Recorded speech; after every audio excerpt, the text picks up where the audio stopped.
All right, we're now on lesson 6 of our trigonometry unit, and today we're going to learn how to find angles. So it says, we can also use trig ratios to help us find missing angles. To do this, we need to be able to calculate the inverse of a trig ratio. If we were trying to find the size of angle theta in that triangle, we can set up a ratio, tan of theta equals 3/7.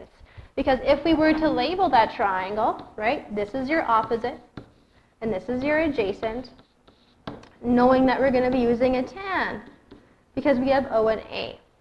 So if we want to find the size of that angle, the first thing that we would need to do is this division. You would go 3 divided by 7. So you would grab your calculator, and you would go 3 divided by 7. And you get 0.4286 if I round. We now need to use the inverse buttons.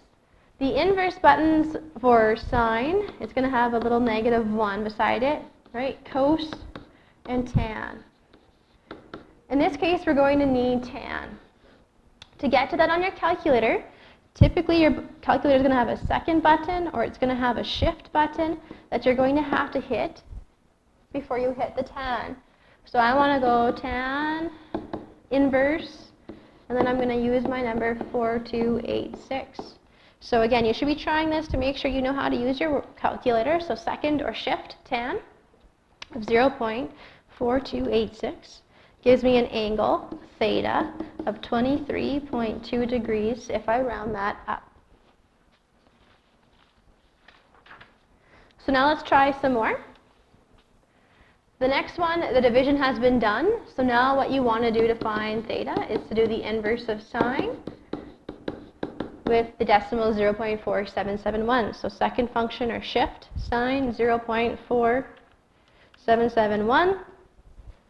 Your angle is roughly 28.5 degrees. Now for cosine, right, you're going to use the inverse of cos with the ratio that was given. So second function cosine of 0.7225 gives you an angle roughly of 43.7 degrees. This last one, the first thing you need to do is the actual division. So tan theta equals 5 divided by 4 is 1.25. Now I'm doing an inverse tan of 1.25. And you get an angle of roughly 51.3 degrees. So now you're going to work in your practice problems, practice